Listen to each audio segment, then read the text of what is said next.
Success is about getting to happiness, showing up, feeling really good about my life and my work, and it's little by little daily things. Of course, I have big dreams for the company and the whole thing and how I want it to be, but actually it's really simpler than that. It's just really feeling successful and feeling like I'm on the right path every day. Success is about achievement. Success is about being yourself and being proud of what you achieved. Defining success is something to do with continuity, because I've been in business a long time, and success for me is doing what I want to do. I define success by creating a company that has a mission and purpose that people can feel good about, and ultimately creating an environment that not only benefits people from a healthy lifestyle perspective, but also makes profits and can support kind of this ecosystem.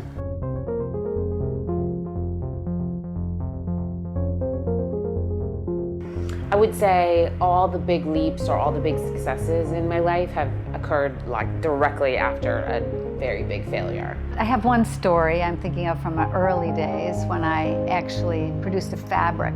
It was my main fabric. Most of my business was just this one cotton French terry, and it was the very early days of my business. It wasn't right. It came in wrong. It was too thin. It didn't perform well, and it led me to realize that I had to have not my eggs all in one basket, so to speak. I had to diversify. I like to think of failures as opportunities. It's important to recognize when you make a mistake and just to react and just to move forward and try to learn by your mistake.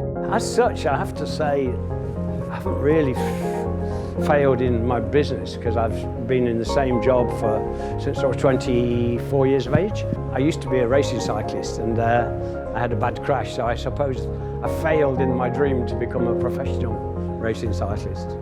Failure for me is something that I don't feel.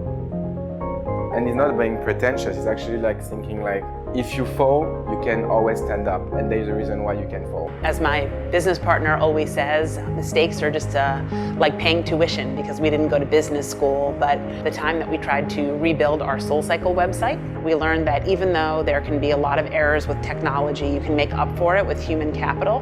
I think the thing that I've learned most from my failures is the ability to stand up and own it. You know, I think good team members, when there's a failure, are the first to take responsibility for that, and when there's a success, are the last to take responsibility for that.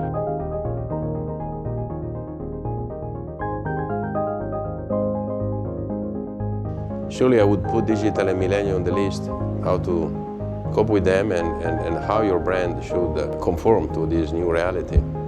I think the biggest challenge is always to be at the forefront of what customer wants. They are more demanding than ever. They want discovery and newness every second of the day. And we owe ourselves to make sure that we are that destination. You know, I think the biggest challenge for us, for all of us, will be choppy economic conditions. You know, I look at the trade war, I look at the rising cost of debt, and I think the economic climate will be more difficult. I think it'll be harder just to ride the momentum. It's going to require better decisions, faster decisions. I think there will be more and more competition entering the industry, especially small startups. They're now growing 50 or 100% a year, and they're really creeping up to compete with some of the bigger guys.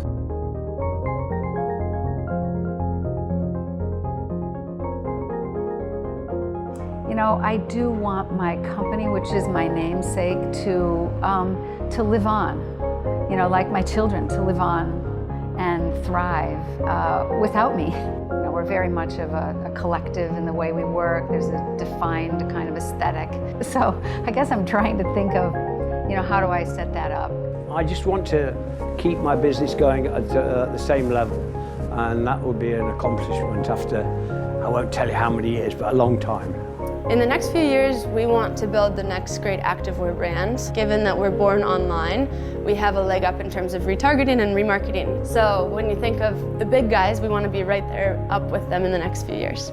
I think for the next few years, I just wish that I won't be satisfied as much as I'm not now, because the unsatisfaction makes you stronger. When you ask me if my numbers are big enough, I will tell you like I would love to go even further.